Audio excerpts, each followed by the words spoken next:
പശ്ചിമേഷ്യയിൽ ഇറാന്റെ ആക്രമണങ്ങൾ കൊണ്ട് പൊറുതിമുട്ടിയത് ഗൾഫ് രാജ്യങ്ങളിലാണ്. ബുധനാഴ്ച പുലർച്ചെയുണ്ടായ ഇറാന്റെ ഡ്രോൺ ആക്രമണത്തിൽ കുവൈറ്റ് അന്താരാഷ്ട്ര വിമാനത്താവളത്തിലെ പാസഞ്ചർ ടെർമിനലിന് ഗുരുതരമായ കേടുപാടുകൾ സംഭവിച്ചതായി കുവൈറ്റ് സൈന്യം സ്ഥിരീകരിച്ചിരുന്നു. ഇപ്പോഴിതാ കുവൈറ്റിനും ബഹ്റൈനും നേരെ തുടർച്ചയായി ഉണ്ടാകുന്ന ഇറാന്റെ ആക്രമണങ്ങളെ ശക്തമായി അപലപിച്ച് UAE പ്രസിഡന്റിന്റെ നയതന്ത്ര ഉപദേഷ്ടാവ് ഡോക്ടർ അൻവർ മുഹമ്മദ് ഗർഗാഷ് രംഗത്തെത്തിയിരിക്കുകയാണ്. ഇത്തരം ഭീഷണികളെ നേരിടാൻ ഗൾഫ് രാജ്യങ്ങൾ ഒറ്റക്കെട്ടായി നിലകൊള്ളണമെന്ന് അദ്ദേഹം ആഹ്വാനം ചെയ്തു. GCC രാജ്യങ്ങളുടെ സുരക്ഷ പരസ്പര ബന്ധിതമാണെന്നും ഒറ്റപ്പെട്ട ആക്രമണങ്ങളെ ഏതെങ്കിലും ഒരു രാജ്യത്തെ കൊണ്ട് മാത്രം നേരിടാൻ വിട്ടുകൊടുക്കുന്നത് അംഗീകരിക്കാനാവില്ല എന്നും അദ്ദേഹം വ്യക്തമാക്കി. എക്സിലൂടെയാണ് ഖർഗാഷ് ഇക്കാര്യം വ്യക്തമാക്കിയത്. നമ്മുടെ സഹോദര രാജ്യങ്ങളായ കുവൈറ്റിനും ബഹ്റിനും നേരെ തുടർച്ചയായി ഉണ്ടാകുന്ന ഇറാന്റെ അതിക്രമങ്ങളുടെ പശ്ചാത്തലത്തിൽ GCC രാജ്യങ്ങൾക്കിടയിൽ ശക്തവും ഏകീകൃതവുമായ ഒത്തൊരുമയുള്ളതുമായ ഒരു നിലപാട് ആവശ്യമാണ്. അദ്ദേഹം എക്സിൽ ഇങ്ങനെയാണ് കുറിച്ചത്.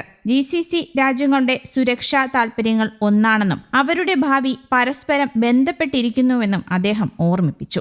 ആക്രമണങ്ങൾ ഒരു രാജ്യത്തിന് മാത്രമുള്ള ഭീഷണിയല്ല എന്നും മുഴുവൻ ഗൾഫ് മേഖലയ്ക്കുമെതിരായ വെല്ലുവിളിയാണെന്നും ഗർഗാഷ് മുന്നറിയിപ്പ് നൽകുന്നുമുണ്ട്. ബഹ്റൈൻ, കുവൈറ്റ് രാജ്യങ്ങൾക്കെതിരായ ഇറാൻ ആക്രമണങ്ങളെ ഖത്തറും ശക്തമായി അപലപിച്ച് രംഗത്തെത്തിയിരുന്നു. ഇതിൽ കുവൈറ്റ് അന്താരാഷ്ട്ര വിമാനത്താവളത്തിന് നേരെയുണ്ടായ ആക്രമണം ഉൾപ്പെടെ നിരവധി സൗകര്യങ്ങൾക്ക് കാര്യമായ നാശനഷ്ടങ്ങളും പരിക്കുകളും സംഭവിച്ചു. ബഹ്റൈനും കുവൈറ്റുമായി ഖത്തർ പൂർണ്ണ ഐക്യദാർഢ്യം പ്രഖ്യാപിക്കുകയും അവരുടെ പരമാധികാരവും സുരക്ഷയും നിലനിർത്താൻ അവർ സ്വീകരിക്കുന്ന എല്ലാ നടപടികൾക്കും പിന്തുണ നൽകുകയും ചെയ്യുന്നുവെന്നാണ് ഖത്തർ വാർത്താ ഏജൻസി റിപ്പോർട്ട് ചെയ്തിരിക്കുന്നത്. ഇറാൻ ആക്രമണങ്ങളെ സൗദി അറേബ്യയുടെ വിദേശകാര്യ മന്ത്രാലയവും ശക്തമായി തന്നെ അപലപിച്ചു. ഗൾഫ് രാജ്യങ്ങളുടെ പരമാധികാരത്തെ ദുർബലപ്പെടുത്തുന്ന ആക്രമണങ്ങളെ രാജ്യം നിരാകരിക്കുന്നുവെന്നും അത്തരം പ്രവർത്തനങ്ങൾ അന്താരാഷ്ട്ര നിയമങ്ങളുടെ ലംഘനമാണെന്നും മന്ത്രാലയം പ്രസ്താവനയിൽ കൂടി അറിയിച്ചു. സിവിലിയൻ കേന്ദ്രങ്ങൾ ലക്ഷ്യമിട്ടുള്ള ഇറാനിയൻ ആക്രമണങ്ങളെ Lebanon republic president general Joseph ഔണും അപലപിച്ചു. അവ രണ്ട് രാജ്യങ്ങളുടെയും പരമാധികാരത്തിന്റെ ലംഘനവും അന്താരാഷ്ട്ര നിയമങ്ങളുടെ ലംഘനവുമാണെന്നും അദ്ദേഹം പറഞ്ഞു. സംഘർഷം ലഘൂകരിക്കാനും മേഖലയിൽ കൂടുതൽ സംഘർഷാവസ്ഥ സൃഷ്ടിക്കാനുമുള്ള സാധ്യത ഒഴിവാക്കാനും ശ്രമിക്കണമെന്നാണ് അദ്ദേഹം ആഹ്വാനം ചെയ്തത്.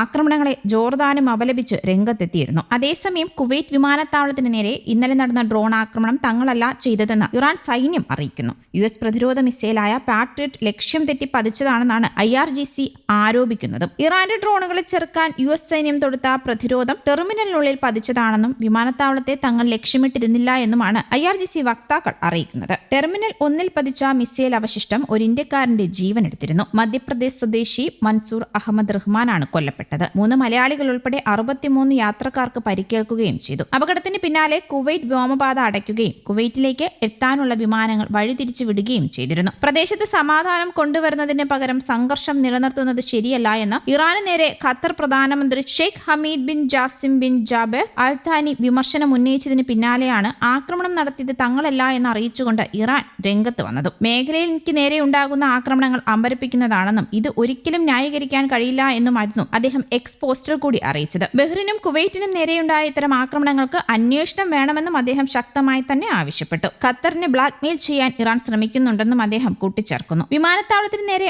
ആക്രമണം ഉണ്ടായതിന് പിന്നാലെ ഇറാന്റെ നയതന്ത്ര പ്രതിനിധികളോട് രാജ്യം വിടണമെന്ന് കുവൈറ്റ് ആവശ്യപ്പെടുകയും ചെയ്തിരുന്നു. News desk Kerala Kaumudi.